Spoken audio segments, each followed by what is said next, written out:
Is this what you call documentation? Chris Patterson barked, holding up a printed page like it was covered in rat droppings. Looks like something my nephew would make in middle school computer class. He smirked around the room like he just cracked the world's funniest joke. Nobody laughed.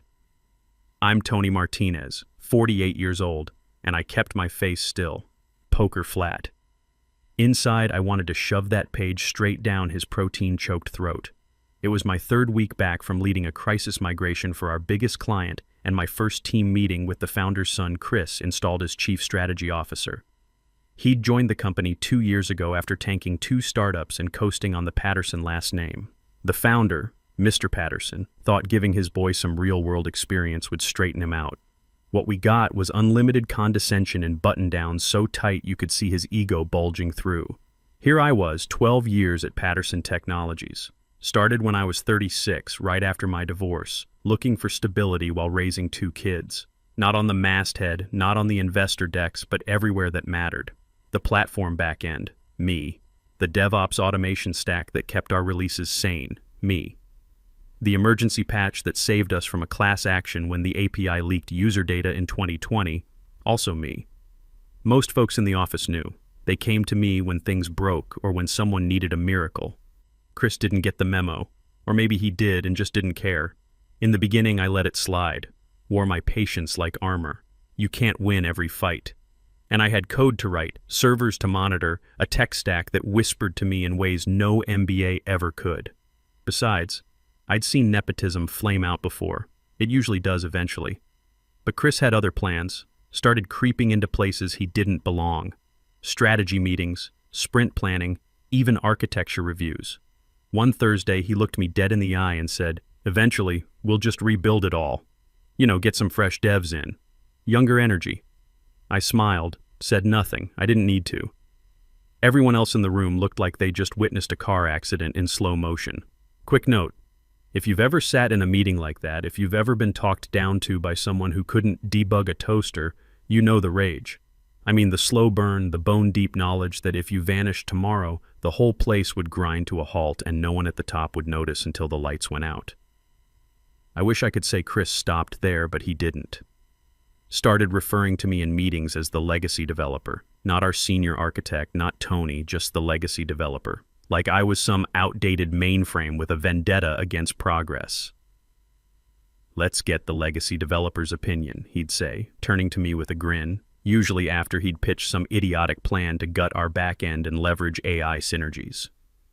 I wish I were kidding. The man once tried to mint an NFT of our company logo. By quarter's end, I was working double shifts, handling my normal workload and quietly fixing the messes his new hires made. He brought in this one guy, Brandon Murphy, who used to sell crypto fitness apps and spelled cash like it rhymed with nacho. I spent 3 straight nights rewriting his code before it took down production. But still, I stayed. Had to.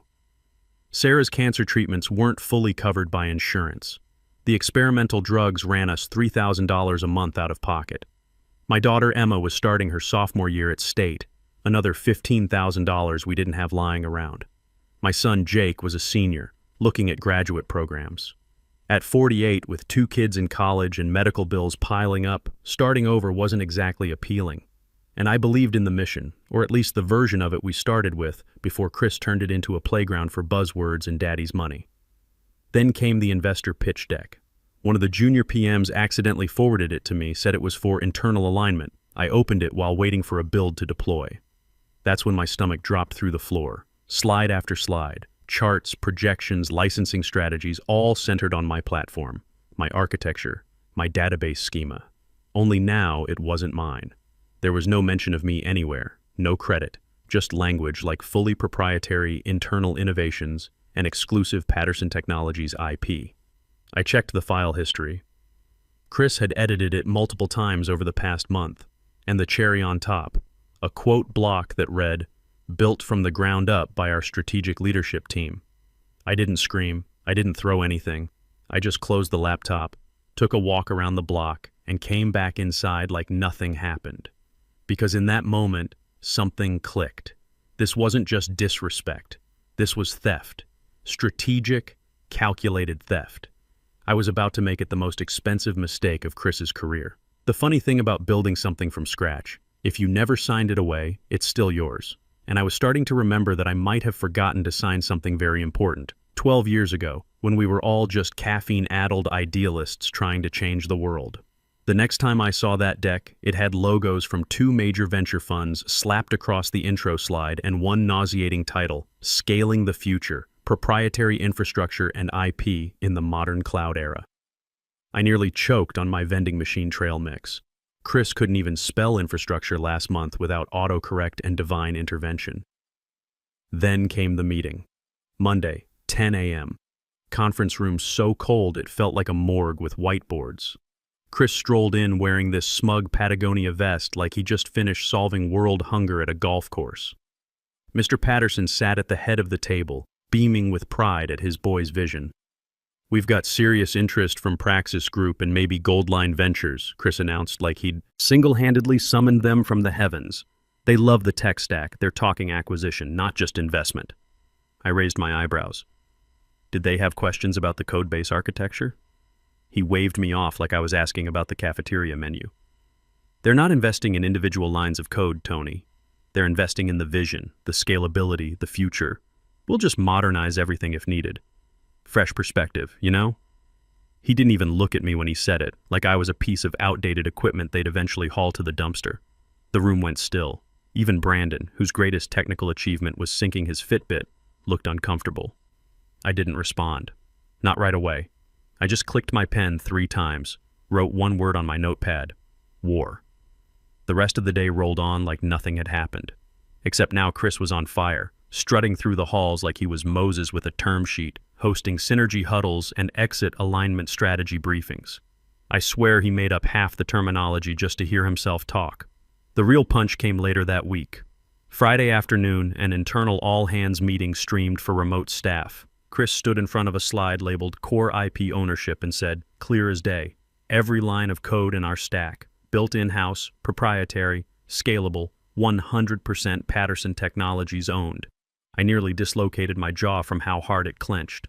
Mr. Patterson nodded along proudly, like his son had just recited the Gettysburg Address. Afterward, I cornered one of the product managers in the break room. "Who put together that ownership slide?" He hesitated, stirring his coffee like it held the secrets of the universe. "Chris, I think. Said it came from legal review." "Legal review?" I asked. "What legal? Chad from procurement or Sheila from HR? Because unless we hired an actual IP lawyer last week, I am the legal department when it comes to platform ownership." He looked like he wanted to disappear into his coffee mug. "I don't know, Tony. Maybe you should talk to him directly." "Right. Talk to Chris. Like having a reasonable conversation with a lit cigarette while standing in a gas station." Instead, I went home and did what I should have done months ago. I pulled up my old email archive, the one no one remembered I kept, back when Patterson Technologies was still a scrappy garage startup, and I was building our prototype backend between freelance gigs and sleepless nights trying to keep the lights on after my divorce. The original contracts were in a shared Google folder from before we had real lawyers, before we had proper payroll, before Chris even knew the company existed. That's when I saw it, the original LLC formation documents. 2 names on the incorporation papers, the founder and mine. But that was just for equity split and company formation. The IP filing was something completely different. I found it buried deep in an old folder I'd labeled TAM 2019 Patents Draft. My hands started shaking as I opened the PDF file. There it was, clear as daylight. Technical specification and architecture for modular back-end microservice system filed with the USPTO under Tony Anthony Martinez, sole proprietor. No transfer agreements, no assignment clauses, no corporate ownership language, just my name, my design, my intellectual property. I double-checked the timestamps. I had submitted the patent application on March 3, 2019. The company incorporation date, March 18, 2019. A full 2 weeks later. I leaned back in my kitchen chair and it creaked like it knew something fundamental had just shifted in the universe. According to federal law, Patterson Technologies had never actually owned the core platform they were trying to sell. They'd been building on my foundation for 12 years without ever securing the legal rights. I didn't even mean to keep ownership. We were moving so fast back then, working 18-hour days, living on takeout and energy drinks. Legal paperwork was always, "we'll handle that later" territory, except later never came. And now, 12 years later, Chris was about to sell my life's work to venture capitalists and cut me out entirely. The irony was beautiful in the most twisted way possible. While he'd been calling me the legacy developer, treating me like outdated equipment, he'd been building his entire acquisition strategy on technology he didn't actually own. I sat there in my kitchen for a long time, staring at that document. Sarah was upstairs sleeping off her latest chemo session. The medical bills were stacked on the counter next to college tuition invoices. At 48, I was supposed to be hitting my stride, setting up for a comfortable retirement. Instead, I was watching some entitled kid try to steal 12 years of my work and leave me with nothing but a thanks for playing handshake. That's when I realized something important. This wasn't about revenge. This wasn't about getting back at Chris for being a condescending waste of oxygen. This was about survival, about protecting what I'd built, about making sure my family's future didn't get steamrolled by someone who'd never written a line of production code in his life. I opened a fresh legal pad, uncapped a red pen, and wrote one sentence in block letters: "Get a lawyer," quietly. Then I underlined it 3 times because some decisions deserve emphasis. I didn't sleep that night, just stared at the ceiling while the fans spun in lazy circles, mocking me. The bourbon I'd used to steady my nerves had turned to acid in my throat. My laptop glowed from the kitchen table like it was daring me to reopen that patent folder. What if I was wrong? What if I'd signed something and forgotten? What if there was some clause buried in employment paperwork that I'd missed? At 3 a.m., doubt is a powerful drug. I started questioning everything: my memory, my documentation, even whether I was just a bitter employee looking for a payday.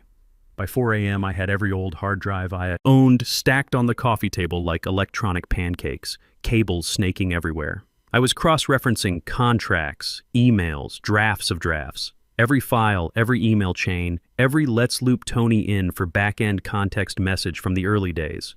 I searched for anything that even remotely resembled an IP assignment clause. And every time I came up empty, my heart beat a little louder. But doubt makes you thorough. I went through 5 years of email archives, Slack exports, even old Trello boards where I'd documented the original system architecture.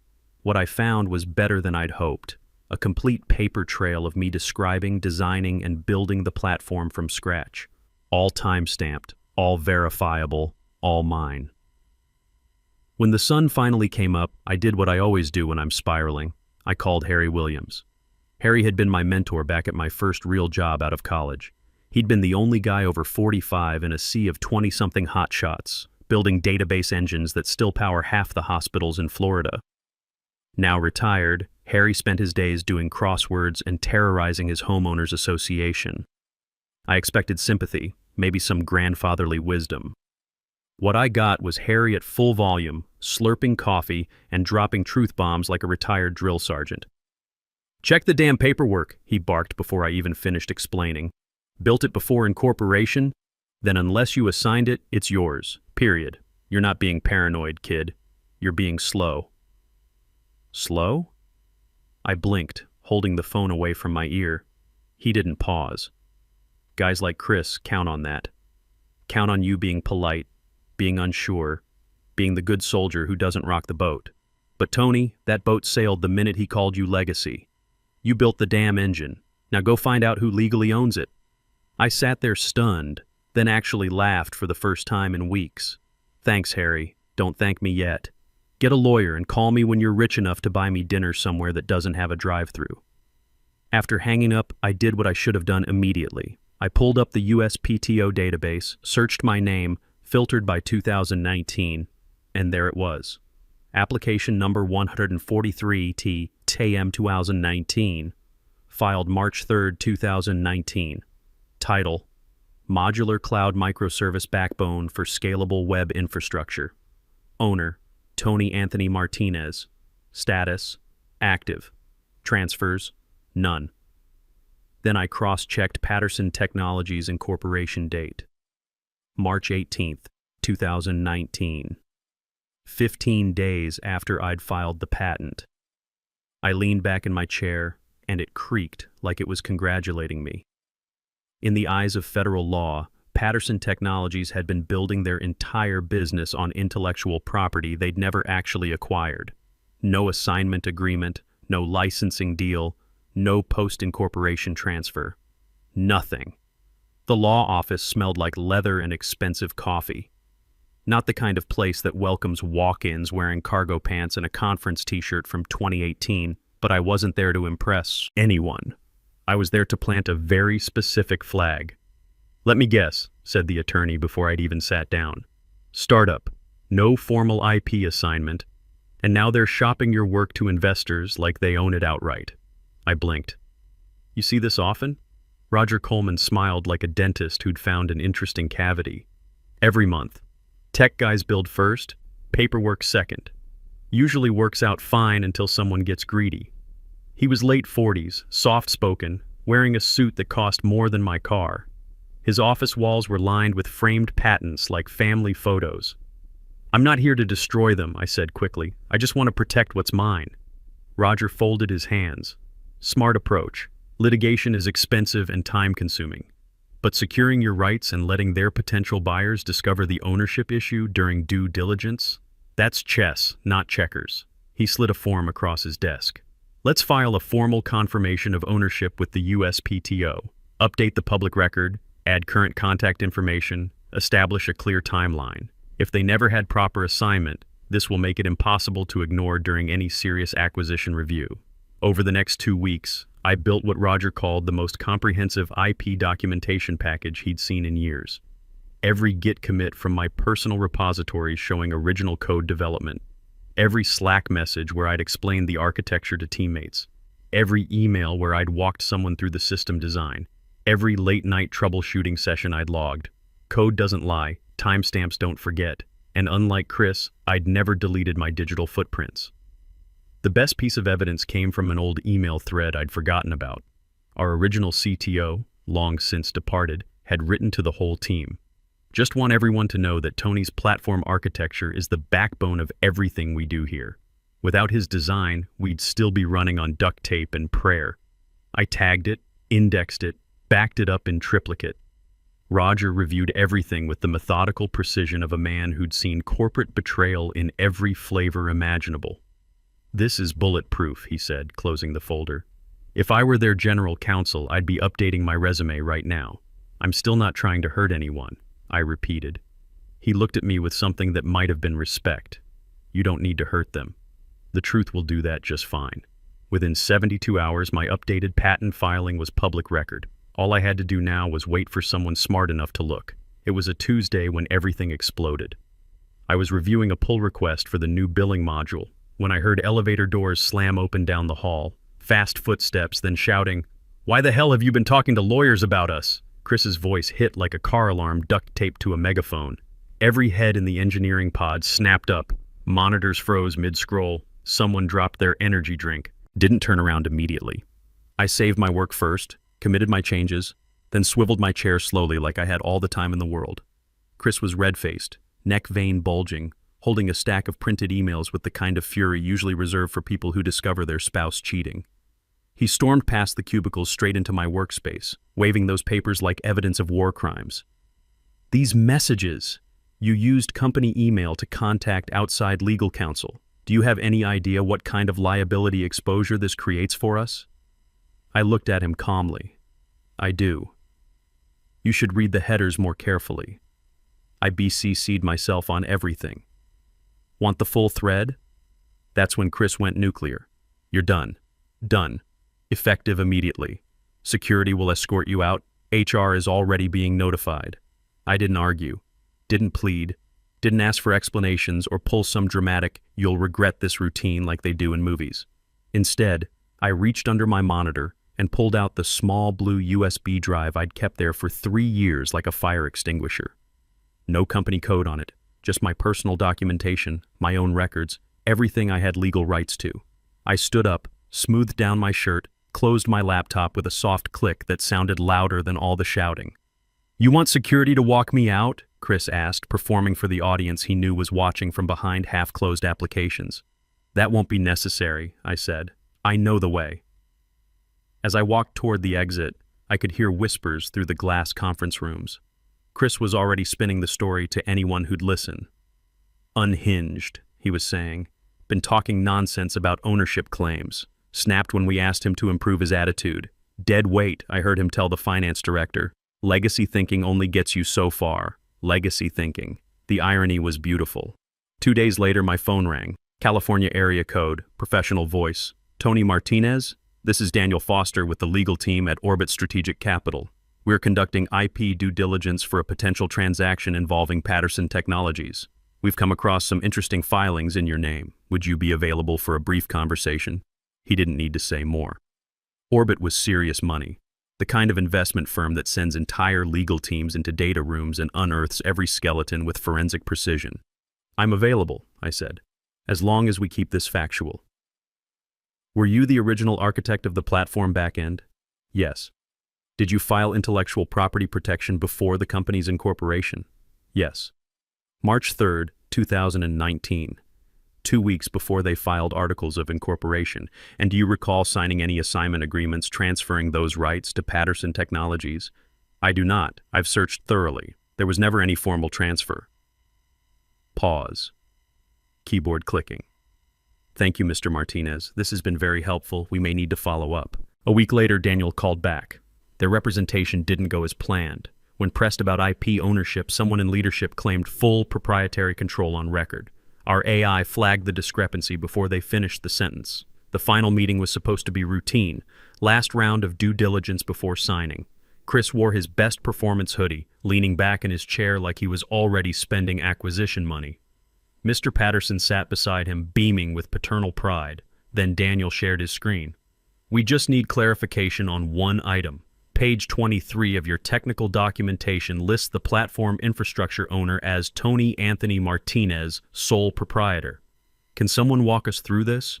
Chris didn't even look at the screen, just stared directly into the camera with complete confidence. That's outdated information. Tony was part of the early development team, but all proprietary code belongs to Patterson Technologies. Has since day one. Daniel's voice stayed perfectly calm. According to USPTO records, Mr. Martinez filed this patent 2 weeks before your company's incorporation. We don't see any assignment agreements in the documents you've provided. Chris started flipping through papers off-screen like he could manifest a contract through sheer willpower. Daniel turned to Mr. Patterson. Can you confirm whether a formal IP transfer was ever executed? The founder cleared his throat. Tony was part of the team from the beginning. It was understood. Implied ownership. I'm sorry, but implied ownership doesn't supersede federal filings.